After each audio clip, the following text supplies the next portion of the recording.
Thank you for tuning in to another episode of my Veterans to Success podcast. You probably know by now, my mission is to help 1 million veterans and entrepreneur business owners achieve the dreams, goals, and aspirations they deserve. That is why I created the Veterans to Success podcast, because I get to interview guys, men and women, who want to share their fascinating stories with you about their time before, during and after their time in the military, so you can benefit and overcome your challenges. So sit back, relax, and get ready to be mesmerized, astounded, and entertained.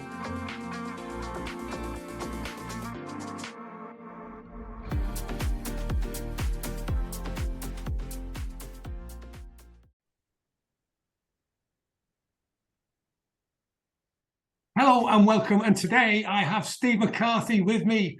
Hello. Hello, Steve. I'll cut across you then. Hello, Steve. No, it's okay. So great to have you on the show today. And we're going to be going through what you did before the military, what you did during the military, and now the exciting career you've got since you've left.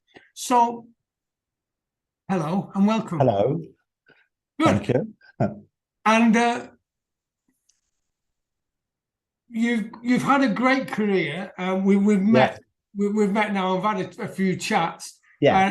And I'm really intrigued about what you're going to be sharing with us today. And for those of you who are listening on the podcast and not watching on video, then we've got a really complex chart behind Steve, which shows all sorts of flows here and to up and down and side to side. So I'm no artist.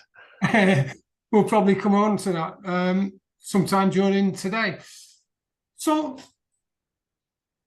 tell me a little bit about your time before the military and what got you interested in joining. I guess, you kind of, when you were doing the intro, you said about, the exciting work journey. I guess, prior to the military, it was pretty unremarkable, I would say, is kind of a way of describing it. I kind of left school and had a few different jobs, trying to, I guess, having difficulty settling or finding what I actually wanted to do. Right. And then I was very fortunate. I started to work in a very small firm. And the guy that was a colleague of mine at the time was ex-military. He'd recently left the Royal Navy. He'd sort of achieved leading hand sort of rank. Left and of course as a kind of a 17-year-and-a-half sort of boy at the time, listening to the exciting stories and the places that he went and the things that the adventures that he had, it was kind of an easy decision to go to the careers office, which was located in Birmingham city centre at the time, and kind of sign up. Right. But not really knowing what I was signing up for. So, he kind of advised me that, the best kind of trade within the Royal Navy at the time was kind of as an air engineer mechanic within the Fleet Air Arm. And he kind of described that as they're always first off the boat and always last back on it. So again, in terms of sales techniques for the armed forces, it was pretty convincing. So I decided that that's what I was going to join as. I then went through obviously the normal kind of standard recruiting process. And I think I joined 2 months shy of my 18th birthday back in 1989.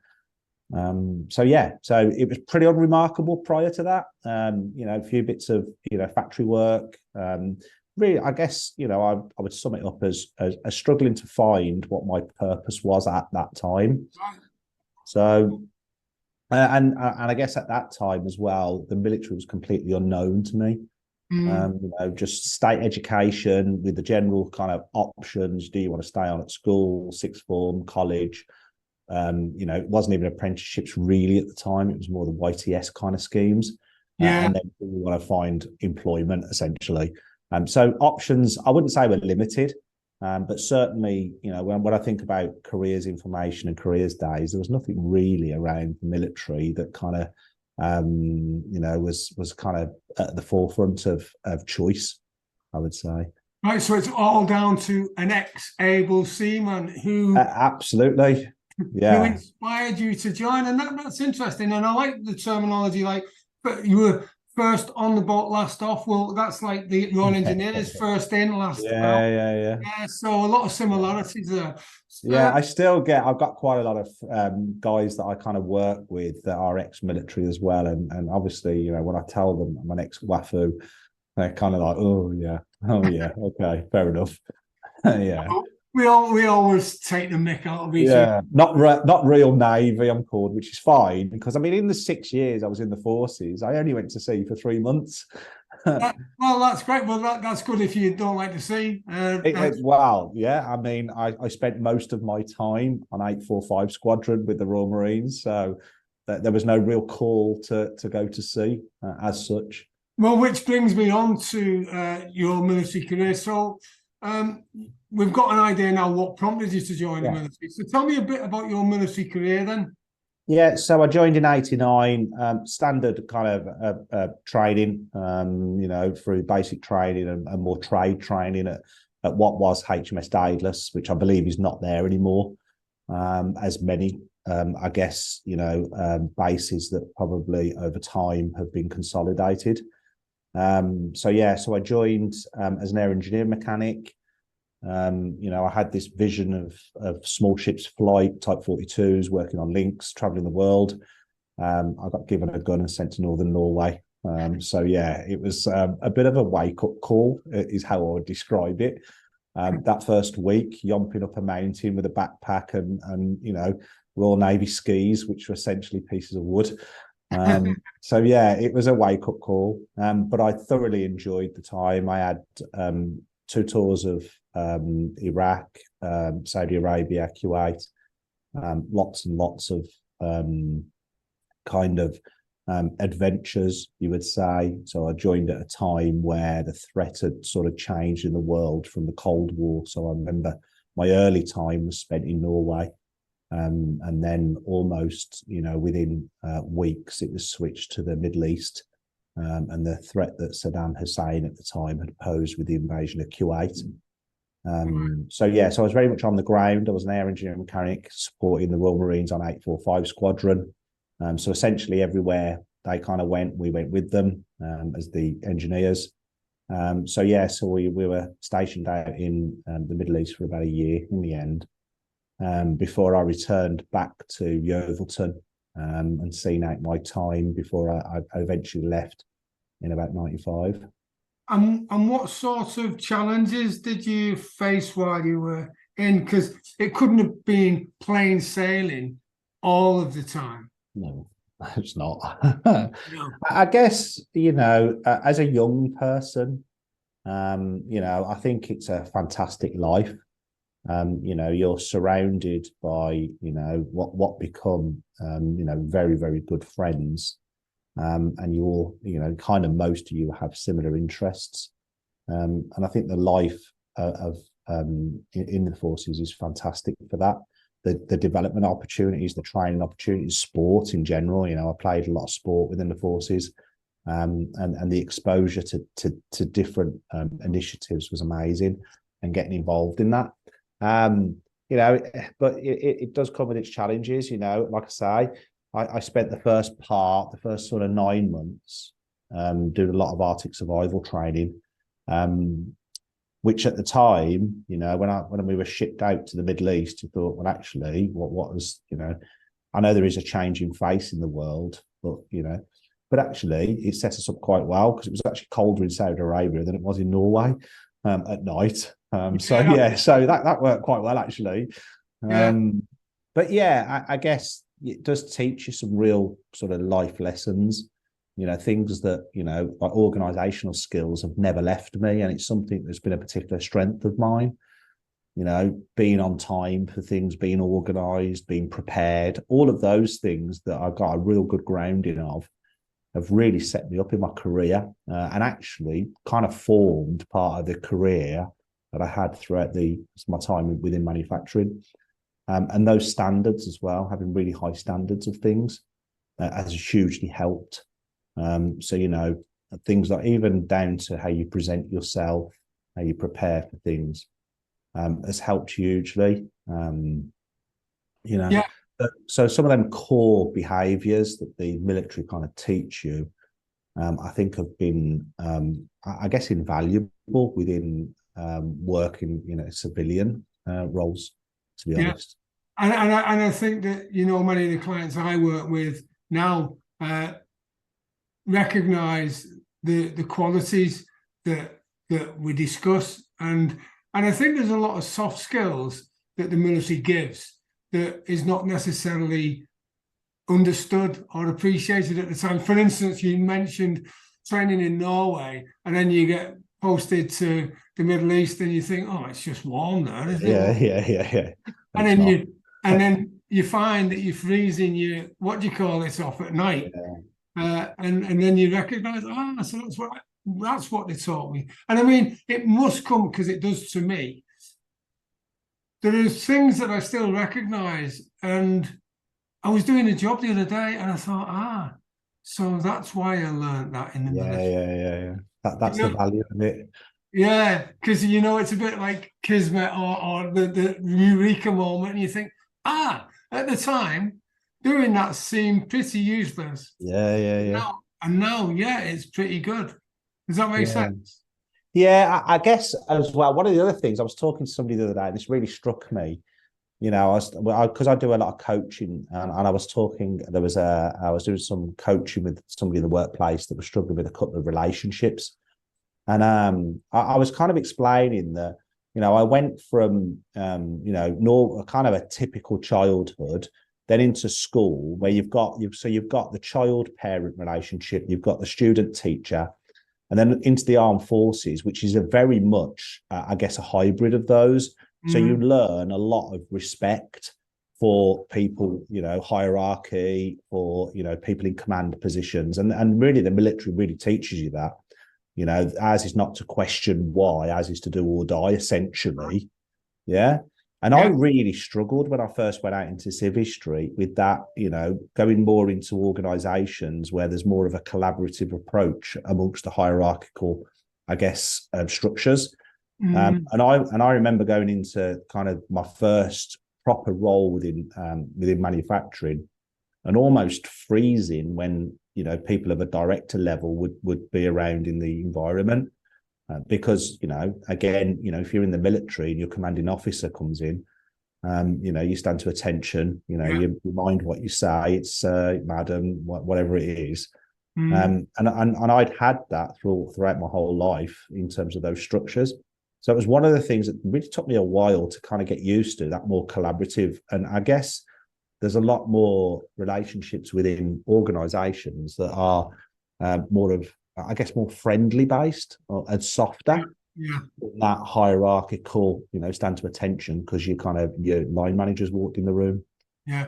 And I recognize that as well, because when I left, I started as a financial advisor in London, which I still do today. And when I turned up in London, the West End, Lincoln Inn Field, and I walked in and I'm just looking at everything. I'm thinking, wow, this is so big. This absolutely. is like, wow. And I was just in awe. And now I walk into a room, a business meeting with a client, and at the end of the day, we're people, aren't we? Absolutely, yeah. But sometimes we really struggle. I in my early career, I really struggled with that hierarchical kind of structure.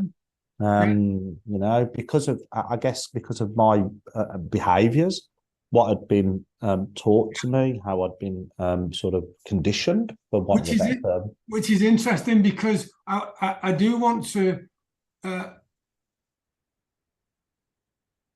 touch on what was the biggest challenge when you transitioned, and I think you're already touching on it, really, about how it was difficult to separate military discipline to civilian. Yeah, I guess at the time, I mean, obviously, I don't know what it's like now when you leave the forces. I mean, you're talking sort of, I know it's harsh to say, but 30 years ago. but I'm not quite, maybe 25. I'm still clinging on to the fact it's not quite 30.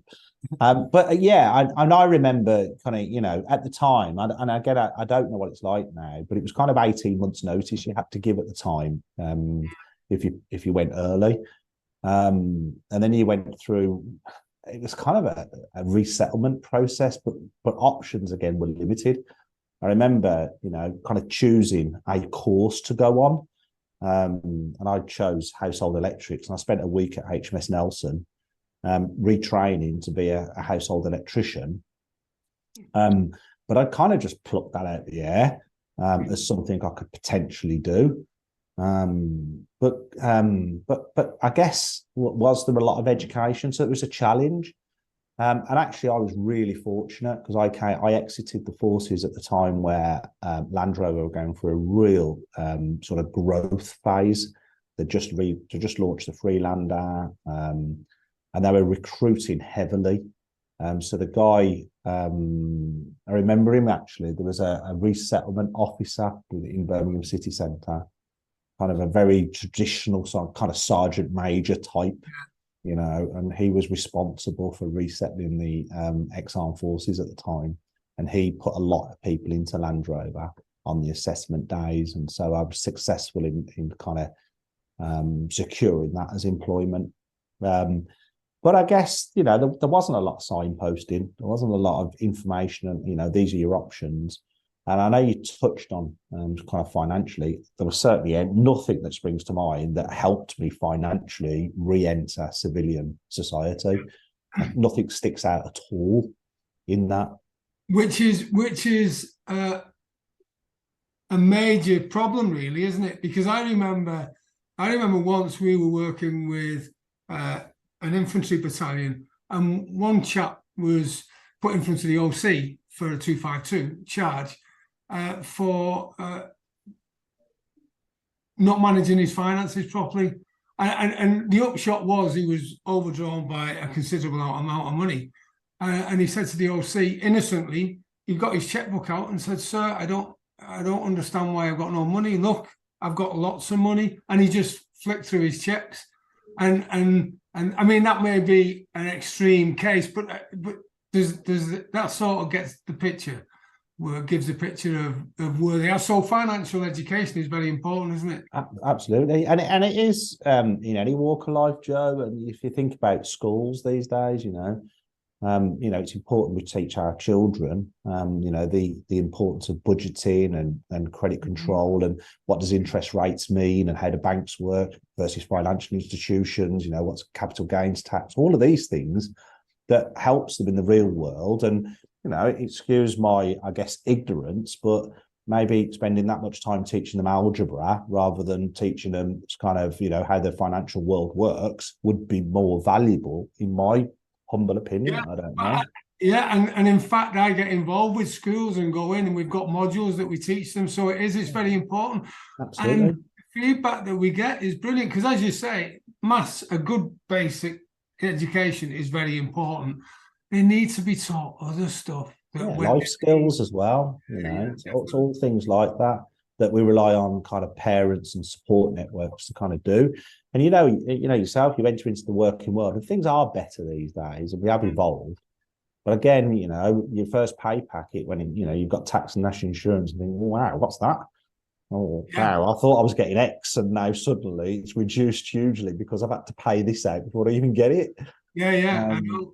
Yeah, so trying to understand that whole financial world in business, you know, again, you know, and I think that when I remember when I was in the armed forces, certainly during basic training, there were elements of financial sort of awareness training, but it wasn't huge. It wasn't a huge emphasis on that. Yeah.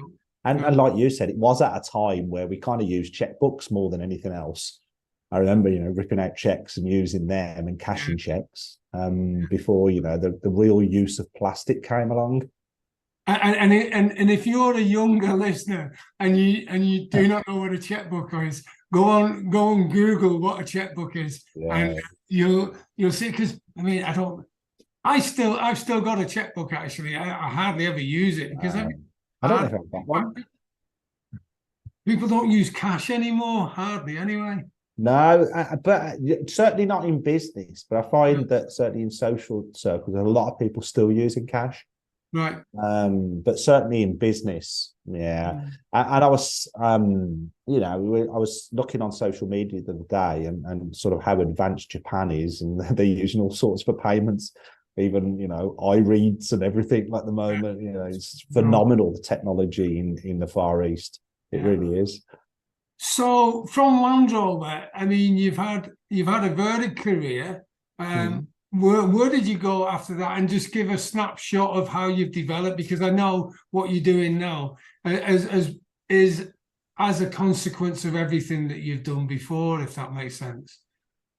Yeah, so I spent a number of years at Solihull with Land Rover, and I sort of progressed up to being a kind of, I went a couple of different routes. I went production management, and then I specialised in engineering and support engineering. And it's where I kind of got a flavour of kind of some of the improvement philosophy, like Six Sigma, Lean, some of the modern manufacturing philosophies, world-class manufacturing.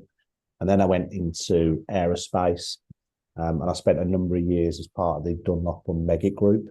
And again, in predominantly continuous improvement roles, and looking more at how do we improve processes, improve efficiencies, improve the overall environment, and essentially make the businesses more profitable. And then I spent some time in a well-known carpet manufacturer, and that was an interesting challenge of implementing modern manufacturing practices into a very traditional, archaic business. I think they were about 300 years old, and they had sites in India and Portugal also. Before finally sort of settling within an American-based organisation that provided kind of maintenance services into some of the big sort of global manufacturers, people like Caterpillar and Eaton, and helping them transition sites, but also again improving sort of machine efficiencies and helping them improve their overall profitability. And I guess all the way through the kind of the continuous improvement kind of journey that I've been on, the focus has been on upskilling people, training, coaching, but also looking at processes themselves and technology and how we can bring the three together to overall improve the profitability of the business. Good.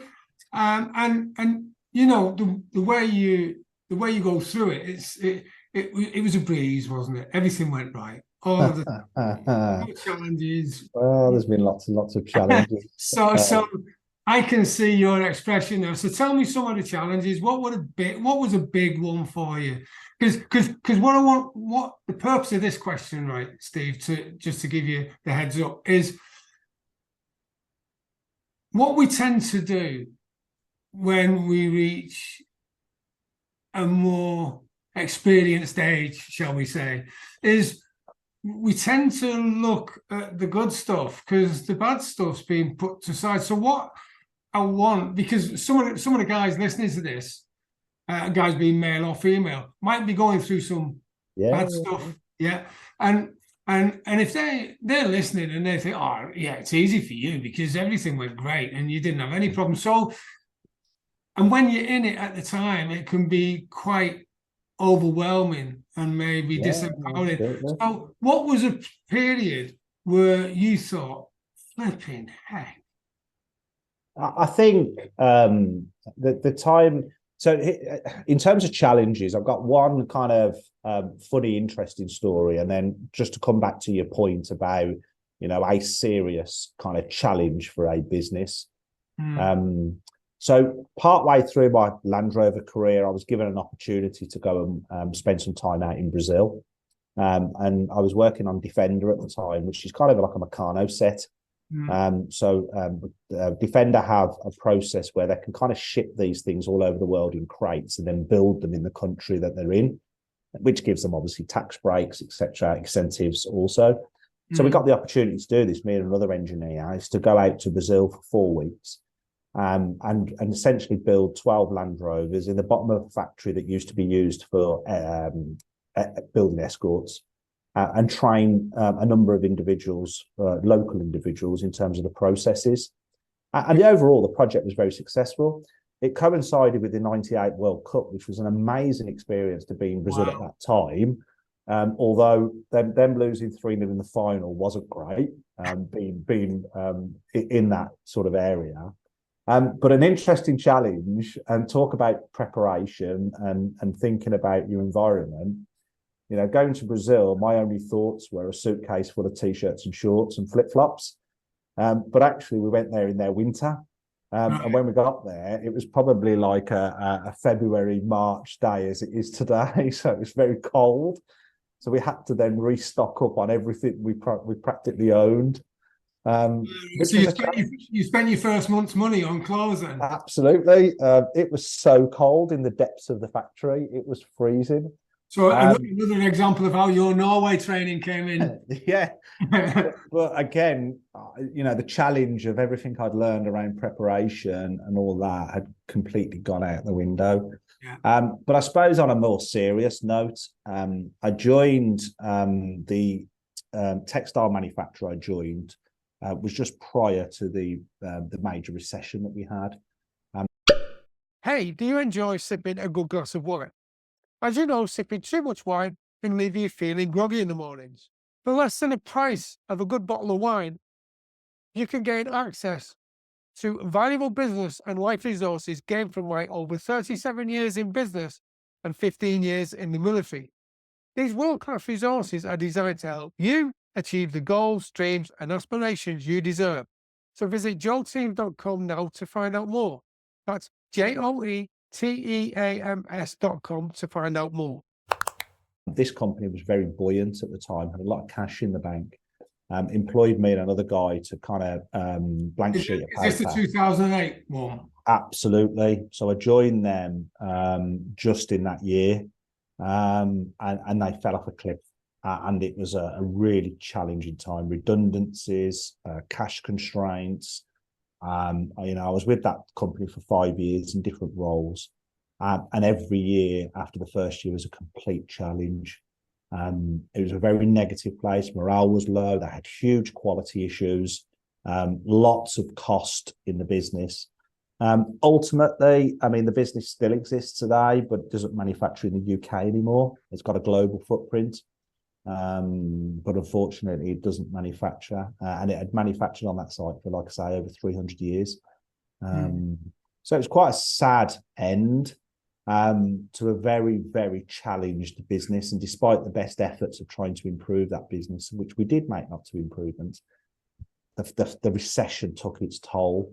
And sometimes, you know, things are so out of our control. You know, despite our best efforts, sometimes you have to just put your hands up and say, you know what, we gave it our best shot. So thank you for that. That was a big period of maybe feeling like it was a personal failure, or even though it wasn't down to you. How did that affect you, the failure, and how did you deal with it? I think it was tough because, you know, we're part of the role in terms of change management and putting in new processes and helping organizations and individuals, winning hearts and minds, and trying to reassure and trying to coach and motivate people to make improvements on a business that's ultimately failing is very, very challenging. So it became quite a negative, I wouldn't say toxic, but it did become quite a negative kind of situation, which leads then to a lot of stress, anxiety, and feeling like, you know, you want to go and work somewhere else. And ultimately, I had to make that decision that, you know, there was no future. I really liked the environment. I liked the people. I liked the role I had, but ultimately there's no future in the business.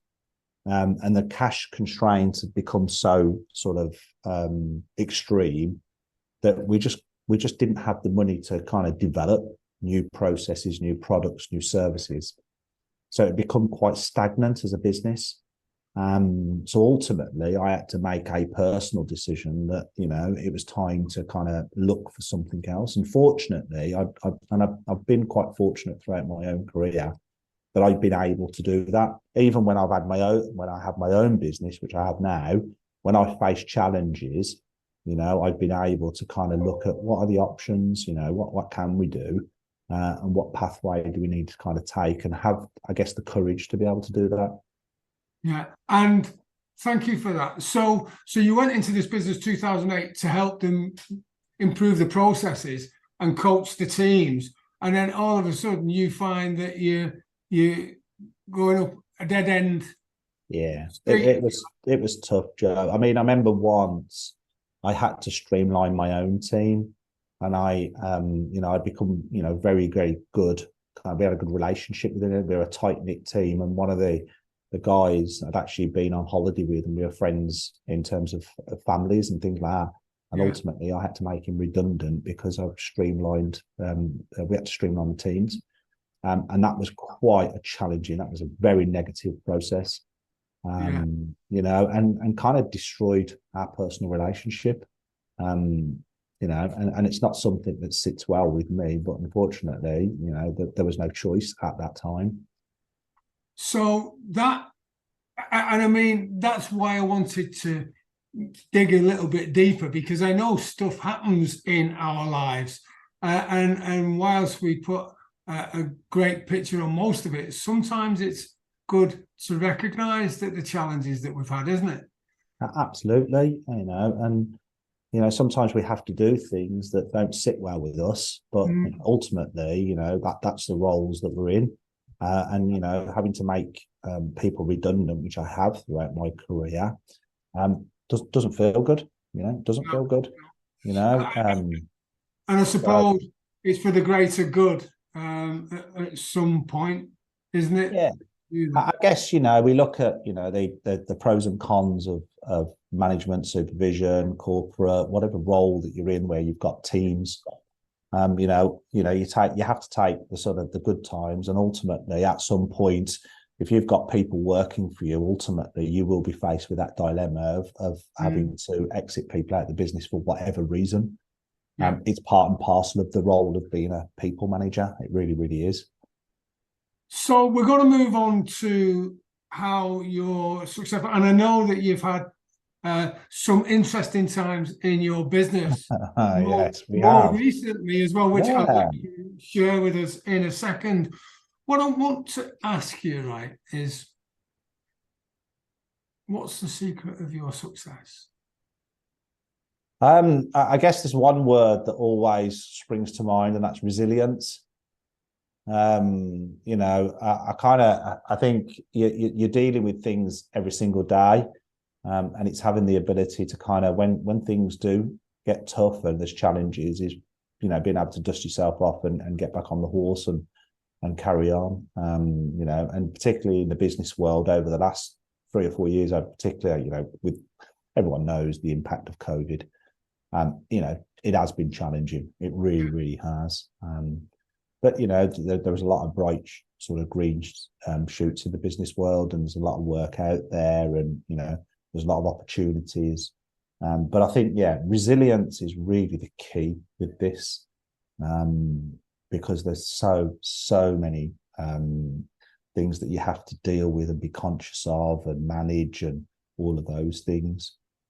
Good, thank you. And so you've had a great grounding in various firms that have been successful and some that have been not so successful. Yeah.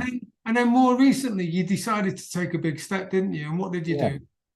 So when I kind of come out the corporate world, and I kind of always kind of think about, there was two sort of guys that I worked with that had a huge impact on my career. One was my operations director within the textile manufacturing business, and one was my last managing director, who subsequently become a very successful coach. And they gave me two different sort of kind of things. And the first guy, it was very much around kind of running a business, and I guess the mechanics of the metrics around financial performance and what's important. And the second guy was more around the sort of team aspect, and the people development aspect, and the importance of relationships and personal development. Yeah. So I've kind of been very fortunate. Those guys have kind of had a huge influence on me. And what did Yeah. what? And then you moved on to set up your own. Set up on your own, didn't you? Yes, so it kind of set up on my own in 2017, and kind of come out of the corporate world. Kind of thought, what will I do? Well, I know I'll be a consultant. Nobody really knows what that means, but it sounds really professional and really impressive. So I thought that's a good start. I'm no longer a consultant. I don't class myself as a consultant. So we started. I started as a contractor essentially. Worked with a number of household names in terms of manufacturing. Again, in predominantly process improvement, people coaching and training roles. Yeah. That's been a core part of our business, and we still support manufacturing organisations. But over the last kind of few years, I've kind of diversified, and I do a lot more one-to-one coaching, particularly in the neurodiversity field, which is helping and supporting individuals that have maybe dyslexia, autism, ADHD, Tourette's. And I've probably over the last 4 years worked with about 50 different individuals from various areas of business, of academia, of the health service. So predominantly that's kind of where we spend our time. We've grown our business. We did have to take a reevaluation post COVID. And unfortunately, we had to close our original business and restart in order to kind of, start again, which is where the kind of the name of our business comes from, which was kind of Phoenix from the Flames. Because at that time we kind of been impacted absolutely incredibly hard by COVID and the impact of lockdowns, of restrictions, and it kind of decimated our business. So we were born out of that, and currently there's 5 of us today. We're 18 months into Phoenix. We're doing very, very well. Still got early years challenges, but yes, last year in our first year accounts we made a small profit, which is really, really good on a class as essentially a startup business again. In the first year, that's phenomenal, actually. Yeah. I won't go into the details, but having to pay corporation tax of £63 after your first year is a success in my book. Well, yeah. Absolutely. And it's a success for the taxman as well, HMRC. You've got to love a bob, haven't you? You have to pay your piece, you know that. Definitely. But so it's a success. It's we're now partway through, I guess 2/3 of the way through our second year of trading. Things are very positive for us. I've got a great team around me. One individual in particular has been with me almost from the start and been very loyal. And she's a fantastic member of staff. So we rewarded that by awarding her a directorship earlier in the year. Well done. We kind of build a family business. We're all kind of connected as well, and ultimately we're trying to build a business based on some real core values, and provide a good level of service to our customers and clients, and I guess that's all you can do. Having them high standards, I guess, really helps that have been with me throughout my whole career. Yeah. So if I summarize on what we've talked about so far, so you joined the Navy, spent most of your time on land. Yes. Which might be seen as a challenge. That is true. Yeah. And you came out, you worked for Land Rover, so you landed on your feet there. Then you fast forward to 2008, right? And you join a company that's all looking great and dandy. And then the bottom drops out. You have to make people redundant. One of your own friends, which didn't go well for the relationship. Everything's going. Then you recover. You come through that. You set up your own business in 2017, and then 18 months ago, it all goes pear-shaped. Absolutely. Right.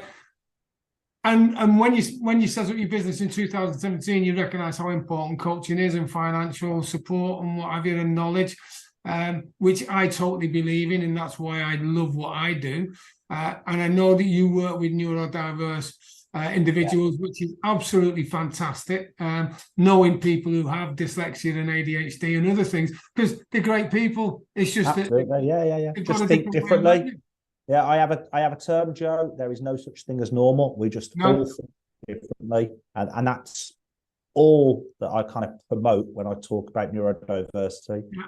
Is that everybody's different, and we should be accepting of that and celebrate it. Yeah, and I don't know about you, but if you're anything like me, I like being abnormal. Yeah, absolutely. Again, you need these individuals within teams because it's amazing to have that creativity, that problem solving ability. We need diversity in all walks of life. Yeah, and using the term abnormal, not in a derogatory sense, abnormal because nobody, as you say, is normal. Yeah. Well, what's interesting actually is that the kind of the origins of kind of dyslexia and dyscalculia and dysgraphia and dyspraxia comes from the Greek word dys, which actually means abnormal or bad. So even in its whole terminology, it's kind of ironic, I guess. Yeah, it is. Yeah, maybe you should start a campaign to get rid of the dys. Yeah.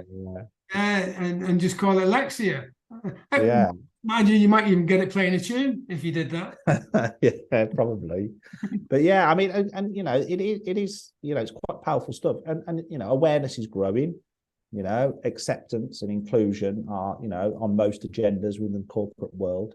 And that's fantastic. It's amazing. And we should be celebrating. We've just recently, last week was Neurodiversity Week, or the week before, and we should be raising awareness, running campaigns, and celebrating of course, that we are all different, and we are all, we do all think differently, but we all bring different values and strengths, and that's what we need to focus on, rather than thinking about, well, you've got X condition, which means you can't do this. Well, that's absolutely fine, but I can do this, and I can do it really well. Yeah, so what can you do instead? Yeah, absolutely. Celebrate the strengths and bringing the military mentality in, like you have infantry, artillery, special forces, Navy, Air Force, Royal Engineers, REME, the lot. We all come together to work our different skills and strengths to make us an unbeatable force.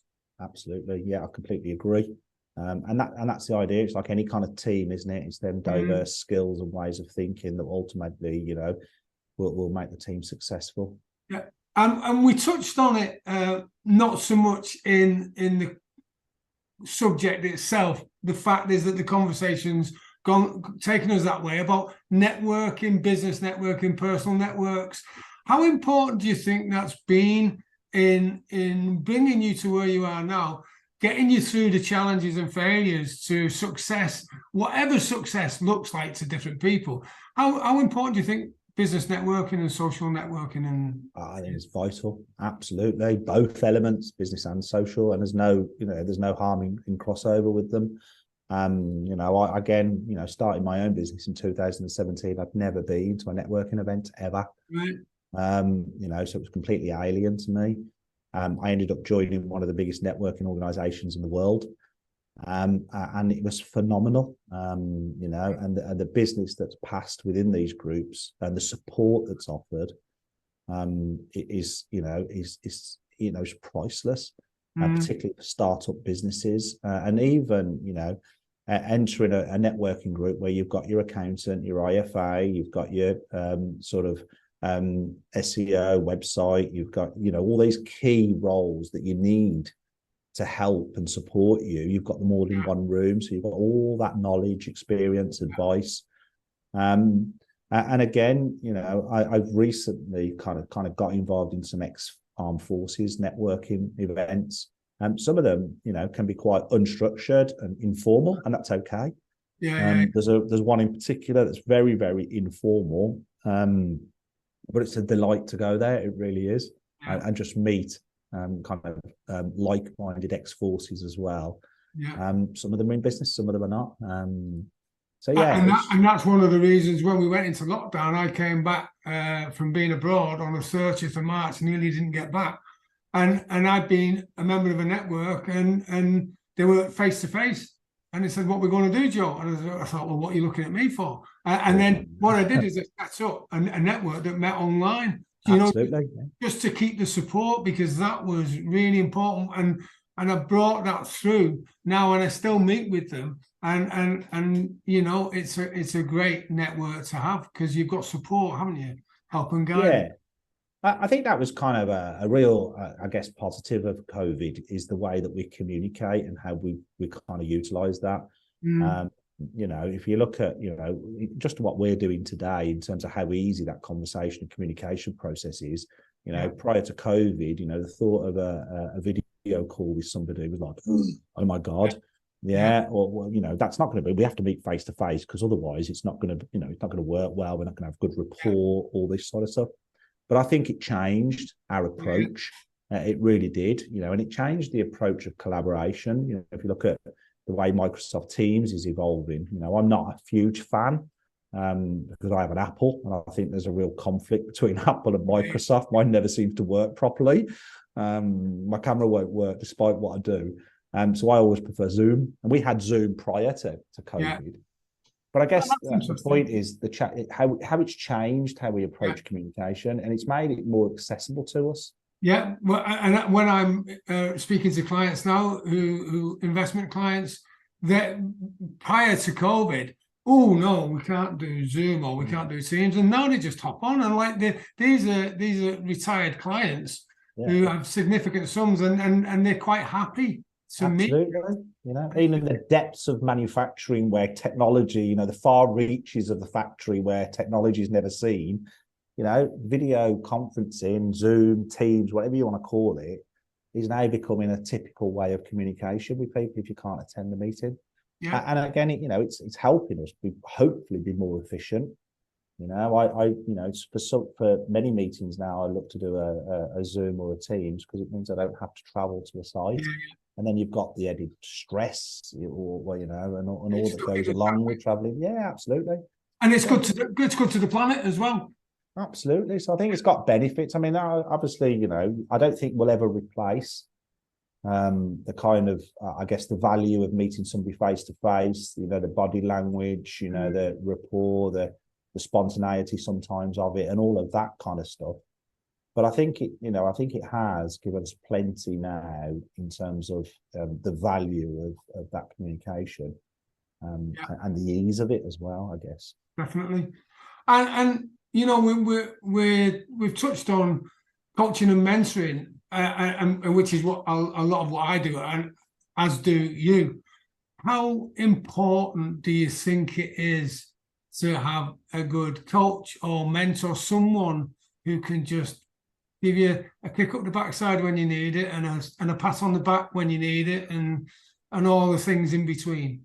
I think it's vital. I mean, we're going to say that anyway, aren't we? But yeah, I mean, what's the role of a coach? The role of a coach is to ensure that they get the best out of the individuals that you set them up to be successful.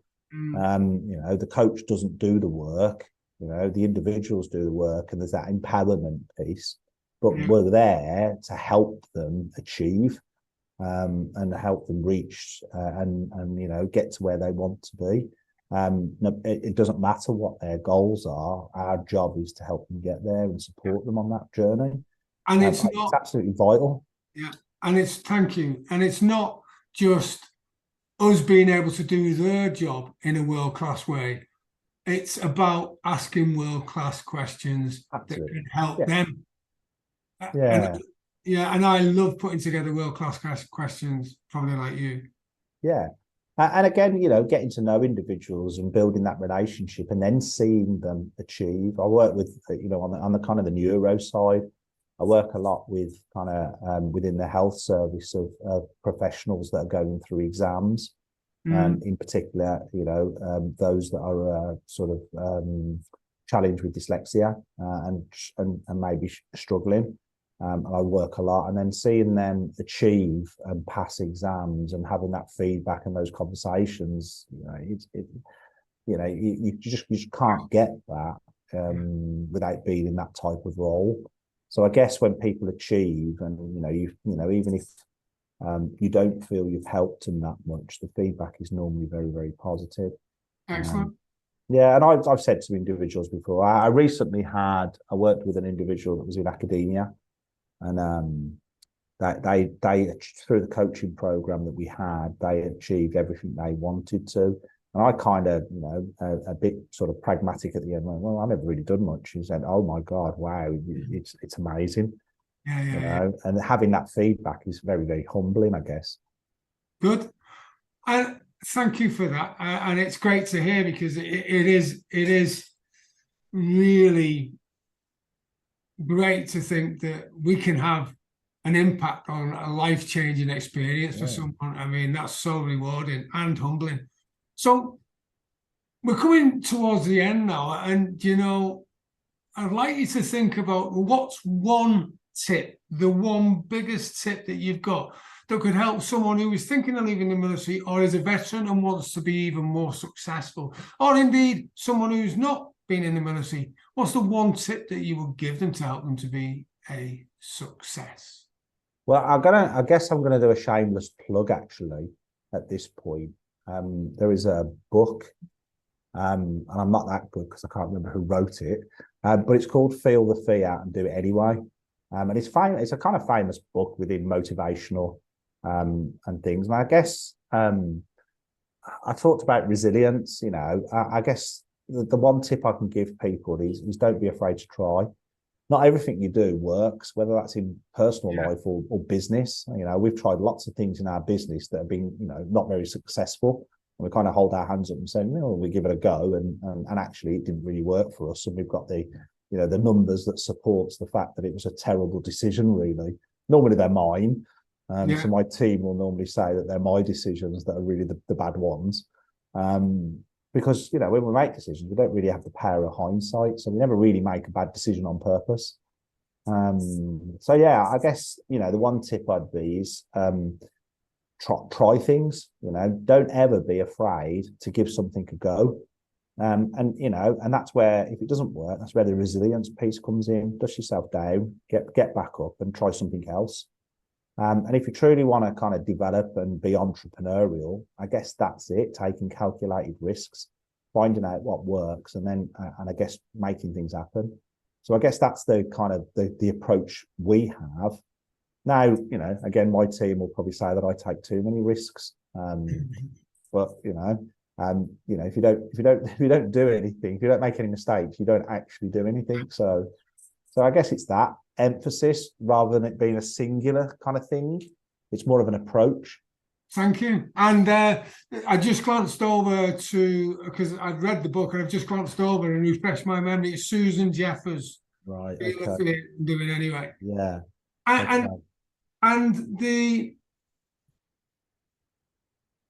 just one more thing question is, how transferable do you think the skills are that we learned in the military when you come into Civvy Street? It's not just it's not just the physical kind of skills. It's you touched on earlier about the softer skills, but it's the values that it instills. If you think about integrity, loyalty, trust, reliance, all of those kind of really positive inner values, that's kind of where I came out. It was almost like a kind of a sausage machine. I went in as a very inexperienced boy, and I know it's a cliche, but came out a man. And it is a cliche, but it's the values. I learned, my organizational skills, my expectations, all of those things, high standards, but that integrity, loyalty, trust, they're all really, really important, not just in business, but personal also. Yeah, definitely.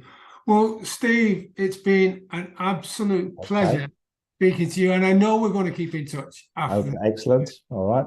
And I would like to thank you so much for being with us, and thank you for sharing your journey. Okay. Thank you also for allowing me to do that. Cheers. JoeTeams.com is a resource I have created to fulfill my mission to help 1 million veterans and business entrepreneurs like you achieve the goals, dreams, and aspirations they deserve. JoelTeams.com is jam-packed full of valuable resources specifically designed to help you on your journey to success. Visit JoelTeams.com now to find out how you can join and start your journey to success immediately. That's JoelTeams.com, JoelTeams, JoelTeams.com. And until we meet again, have a brilliant day.